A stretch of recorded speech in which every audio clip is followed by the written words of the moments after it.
मित्रों, आज सुनते हैं भवानी प्रसाद मिश्र की बहुचर्चित कविता सतपुरा के जंगल। यह कविता प्रसिद्ध काव्य संग्रह गीत फरोश में संकलित है। सतपुरा के जंगल भवानी प्रसाद मिश्र जी की बहुचर्चित कविताओं में से एक है। प्रकृति के साथ गहन रागात्मकता एवं अत्यधिक जुड़ाव और सबसे बढ़कर विंध्य प्रदेश की माटी की उर्वर आदिम महक से जुड़कर इस कविता की संप्रेषणीयता द्विगुणित हो जाती है। यह कविता प्राकृतिक सौंदर्य को उकेरने वाली रचना है। मिश्र जी ने यह कविता सन 1939 ईस्वी में बैतूल शहर से सटे सोना घाटी पहाड़ पर बैठकर लिखी थी। वहाँ उसे एक शिलालेख पर अंकित कर हमेशा के लिए अमर कर दिया गया है। आइए मित्रों, वाचन करते हैं कविता का। सतपुरा के घने जंगल, सतपुरा के घने जंगल, नींद में डूबे हुए से, नींद में डूबे हुए से, ऊँघते अनमने जंगल, ऊँघते अनमने जंगल, सतपुरा के घने जंगल, झाड़ ऊँचे और नीचे चुप खड़े हैं आँख मीचे, घास चुप है कास चुप है, मूक साल पलास चुप है, बन सके तो धसो इनमें, धस न पाती हवा जिनमें, धस न पाती हवा जिनमें,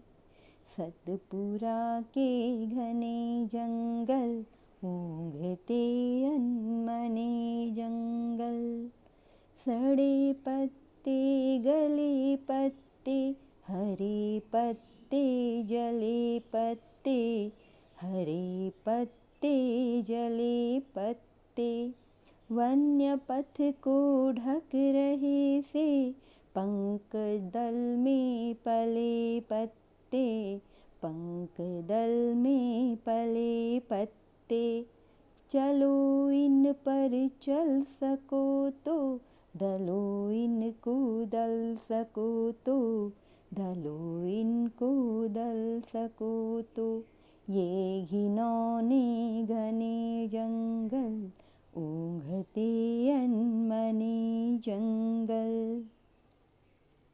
प्रस्तुत पंक्तियों में कवि ने मध्य प्रदेश के एक पहाड़ी क्षेत्र सतपुरा के जंगलों का वर्णन किया है। सतपुरा के जंगल की भयानकता का वर्णन इन पंक्तियों में किया गया है। उपमा अनुप्रास अलंकार का प्रयोग है, अभिधा सप्तशती है और तुकांत छंद का उत्कृष्ट प्रयोग है। कवि सतपुरा के जंगल की प्राकृतिक सुषमा का वर्णन करते हुए कह रहा है कि सतपुरा के घने जंगल अपनी गहनता के कारण इस प्रकार दिखाई दे रहे हैं जैसे उनमें सूर्य की किरणें भी प्रवेश नहीं कर पा रही हो और वह अपने घने वृक्षों की झुरमुट छाया में ही निद्रा मग्न हो। इस जंगल में सभी ऊंचे और नीचे झाड़ शांत अवस्था में आंखें मीच कर मानो खड़े हैं, अर्थात अर्ध चेतनावस्था में प्रतीत हो रहे हैं। इस जंगल में घास, साल, पालास आदि सभी पेड़ पौधे ने इतना विस्तार पा लिया है कि अब वे अपने पास ना हवा को आने देते हैं तथा ना ही सूर्य के प्रकाश को, जिसके फलस्वरूप वे स्तब्ध भाव से आंखें नीचे किए खड़े हैं, ऊग रहे हैं। कवि कहता है कि अगर किसी में हिम्मत हो तो इस घने अंधकार पूर्ण वन में प्रवेश करके देखो, जिनमें हवा भी प्रवेश नहीं कर पा रही है। यहाँ पेड़ों से गिरने वाले पत्ते भी सूख और गल गए हैं और कुछ हरे व जले पत्ते जंगल के मार्ग को पूर्णतः ढक चुके हैं। यदि तुम इस मार्ग पर चलने का साहस कर सको तो चलो। चारों ओर नीरवता व नीरसता का वातावरण छाया हुआ है। सभी प्रकार के पेड़ों और झाड़ों ने मानो मौन धारण कर लिया है। यह स्तब्ध भाव से आंखें नीचे किए ऊग रहे हैं। अटपटी उलझी लताएं डालियों को खींच खाएं, पैर को पकड़े अचानक प्राण को कल्ले कपाएं, प्राण को कल्ले कपाएं। सांप सी काली लताएं, लताओं के बने जंगल, ऊँघते अनमने जंगल।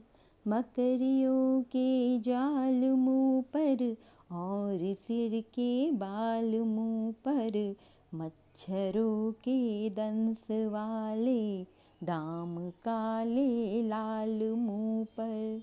वात झंझा वहन करते, चलो इतना सहन करते, चलो इतना सहन करते।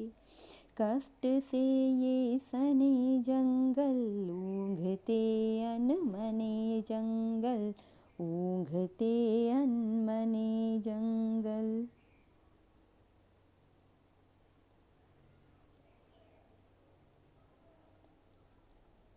इन पंक्तियों में कवि ने बिंबों के माध्यम से सतपुरा के जंगलों की विशेषताओं का अद्भुत चित्र खींचा है, चित्रित किया, अद्भुत चित्र अंकित किया है। मानवीकरण और अनुप्रास अलंकार देखने को मिलता है और गेय छंद और अभिधा सप्त शक्ति में कविता लिखी गई है। कवि सतपुरा के जंगलों का वर्णन अत्यधिक गहनता में करते हुए कहता है कि बड़े बड़े साल व पालास की लताएं आपस में इतनी उलझ गई हैं कि इनको सुलझाना भी कठिन है, जिसके फलस्वरूप यदि किसी व्यक्ति के पैर पर ये लिपट जाए तो उसे ऐसा लगेगा जैसे वह मृत्यु के अत्यंत समीप आ गया हो, और यही मृत्यु का आभास उसे कुछ समय के लिए कपा देगा। ये लताएं सांप की भांति काली व लंबी हो गई है। इस कारण सूर्य की रोशनी वहाँ प्रकाश नहीं कर पा रही है, जिसके कारण वह सांप के समान काली प्रतीत हो रही है। इन वृक्षों की लताएं आपस में इस प्रकार उलझी हैं कि इनमें मकड़ियों ने जाल बना लिए हैं, जो ऐसे प्रतीत हो रहे हैं जैसे इन लताओं के मुख पर बालों का एक समूह बन गया हो। इन उलझी लताओं डालियों के कांटे मच्छर के दंश से भी अधिक नुकीले बन गए हैं। ये घने जंगल अनेक प्रकार की वायु के प्रचंड झंझावत और तूफानों को झेल चुके हैं और कष्ट में ही डूबे रहते हैं। ये स्वयं ही मुक्त नहीं होना चाहते तथा स्वयं को सदैव ही निद्रा मग्न रखना चाहते हैं। अगली पंक्ति है, अजगरों से भरे जंगल, अगम गति से परे जंगल, सात सात पहाड़ वाले, बड़े छोटे झाड़ वाले, शेर वाले बाग वाले, गरज और दहाड़ वाले, कंप से कनकने जंगल, नींद में डूबे हुए से, ऊँघते अनमने जंगल। इन वनों के खूब भीतर, चार मुर्गे चार तीतर, पाल कर निश्चिंत बैठे, विजन बन के बीच बैठे, झोपड़ी पर फूस डाले, गोंद तगरे और काले, जबकि होली पास आती, सरसराती घास गाती, और महुए से लपकती, मत करती बास आती, गूंज उठते ढोल इनके, गीत इनके बोल इनके, सतपुरा के घने जंगल, नींद में डूबे हुए से, ऊँघते अनमने जंगल। इन पंक्तियों में कवि ने सतपुरा के जंगलों में रहने वाले वन्य जीवों का वर्णन किया है। कवि ने जंगल में रहने वाले वन्य जीवों और आदिवासियों का वर्णन किया है। उपमा और पुनरुक्ति प्रकाश अलंकार का प्रयोग किया है।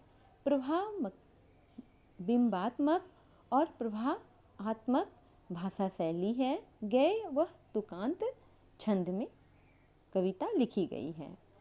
कवि सतपुरा के जंगलों के वन्य जीवों का चित्रण करते हुए कहता है कि सतपुरा का घना जंगल विभिन्न प्रकार के जीव जंतुओं से भरा हुआ है, जैसे अजगर, शेर, बाघ आदि। ऐसे में किसी मनुष्य का यहाँ प्रवेश करना कठिन है। सतपुरा का यह जंगल सात सात पहाड़ों पर फैला हुआ है।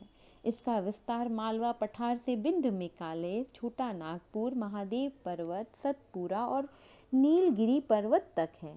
शेर तथा बाघ की गर्जना व दहाड़ इन जंगलों को कंपित कर जाती है, जिसके फलस्वरूप यह जंगल अर्ध चेतन अवस्था में ऊँघता हुआ सा दिखाई देता है।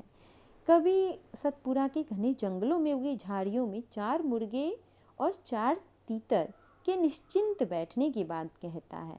निश्चिंत बैठकर इस निर्जन वन की हरियाली का आनंद ले रहे हैं, ऐसा बताते हैं। इन गुफाओं में रहने वाले गोंड आदिवासी जाति भी अपना जीवन यापन इस जंगल में रहकर कर रही हैं। इनकी झोपड़ियाँ फूस से निर्मित हैं। ये शारीरिक रूप से हृष्ट पुष्ट हैं, परंतु रंग से काले होते हैं। होली के आगमन पर हवा के प्रबल झोंकों से हरी धूप हिल हिलकर गाने लगती है। महुए के वृक्षों से निकलने वाली सुगंध समस्त वातावरण को मदमस्त कर देती है। गोंड जाति के सभी लोग होली के त्यौहार को ढोल बजाकर और गीत गाकर मनाते हैं तथा वातावरण को अधिक संगीतमय बना देते हैं। यह सतपुरा के जंगल उक्त वातावरण में भी अनमने से तथा ऊँघते से दिखाई देते हैं।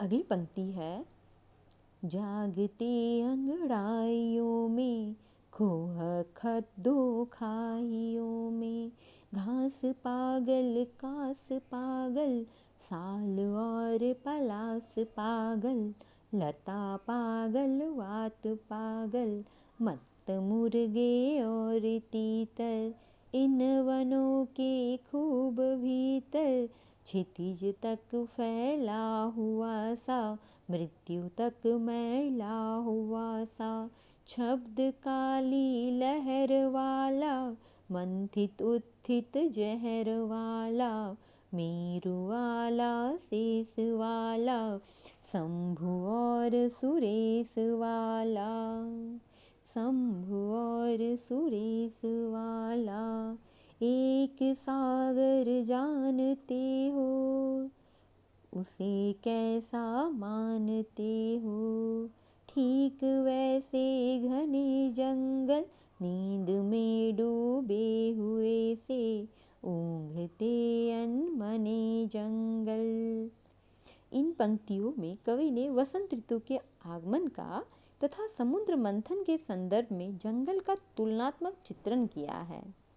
वसंत ऋतु का सतपुरा के जंगल का प्रभाव इसमें वर्णित है। इन पंक्तियों में सतपुरा के जंगल की तुलना विराट समुद्र से की है। अनुप्रास, रूपक और उपमा अलंकार का प्रयोग है। तुकांत व गएय छंद का प्रयोग है। कवि कह रहा है,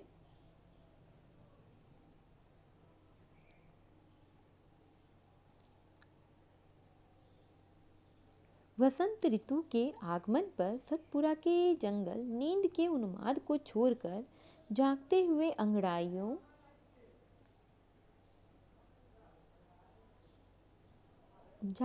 अंगड़ाइयाँ ले रहे हैं। जो नीरसता और स्तब्धता पर्वतों की खो और गहराइयों में छाई हुई थी, वह अब समाप्त हो गई है। इस बसंत ऋतु के वातावरण में घास, साल, पालास, झार, कास सभी मदमस्त हो गए हैं। मुर्गे, तीतर सभी आनंदित हैं। वृक्षों की झाड़ियाँ भी पवन के झोंके ले रही हैं। कवि आगे सतपुरा के जंगलों की तुलना समुद्र मंथन से करते हुए कहते हैं कि यह विशाल समुद्र के समान है, जो क्षितिज तक विस्तारित है। उस समुद्र की काली काली विशालकाय लहरों के सामने मृत्यु भी तुच्छ सी प्रतीत हो रही है। समुद्र मंथन के दौरान मेरु पर्वत, जिससे मंथन के बाद जहर निकला, जो सागर से स्नाग की सैया पर बैठे विष्णु, शंकर तथा इंद्र का है, उस विराट समुद्र की भांति सतपुरा के जंगल भी विशालकाय हैं। सतपुरा के जंगल अत्यंत घने हैं और वे ऐसे प्रतीत होते हैं जैसे नींद में अनमने से ऊँघ रहे हैं। अगली पंक्ति है, धसो इनमें डर नहीं है, मौत का यह घर नहीं है। धसो इनमें डर नहीं है, उतर कर बहते अनेकों, कल कथा कहते अनेकों। नदी निर्झर और नाले, इन वनों ने गोद पाले। लाख पंछी 100 हिरन दल, चांद के कितने किरण दल, चांद के कितने किरण दल। झूमते वन फूल फलियाँ, हरित दुर्वा रक्त किसलय, हरित दुर्वा रक्त किसलय। पूत पावन पूर्ण रसमय, पूत पावन पूर्ण रसमय। सतपुरा के घने जंगल, ऊँघते अनमने जंगल। इन पंक्तियों में कवि ने प्राचीन समय से चले आ रहे प्रकृति और मनुष्य के रागात्मक संबंधों को स्वीकार कर उसकी शाश्वतता का चित्रण किया है। अनुप्रास, उपमा व मानवीकरण अलंकार का प्रयोग है। बिंबात्मक भाषा शैली है। अविधा शब्द शक्ति और प्रसाद गुण है। खड़ी बोली भाषा का प्रयोग है। मनुष्य को प्रकृति से ना डरने की सलाह देता हुआ कवि कहता है कि प्रकृति से रागात्मक व मैत्रीपूर्ण संबंध स्थापित करो, इससे डरने की आवश्यकता नहीं है। इस जंगल की भयंकरता मृत्यु का घर नहीं है, यह भी प्रकृति का ही एक विकृत रूप है। इस जंगल में कल कल बहते निर्झर झरने और नाले विद्यमान हैं। इस जंगल में लाखों पशु पक्षी हिरण आदि निवास करते हैं। इसमें विभिन्न पुष्पों की कलियां पुष्पित और पल्लवित होती रहती हैं, जिन पर रात्रि के समय चांदनी किरणें झूमती रहती है। हरी हरी घास और लाल रंग से युक्त कोमल लताएं अपनी कोमलता से सभी को आकर्षित कर देती हैं। संपूर्ण सतपुरा का जंगल अत्यंत पवित्र, पूर्ण तथा अत्यंत रसमय प्रतीत हो रहा है। ऐसे सतपुरा के घने जंगल नींद से ऊँघते तथा अनमने प्रतीत हो रहे हैं। जी मित्रों, ये था सतपुरा के घने जंगल। और आप सभी को जैसा भी लगे ज़रूर कमेंट कीजिए, लाइक कीजिए, सब्सक्राइब कीजिए। और आगे किसी कविता को सुनने के इच्छुक हैं तो ज़रूर डिमांड कीजिए। बहुत बहुत आभार।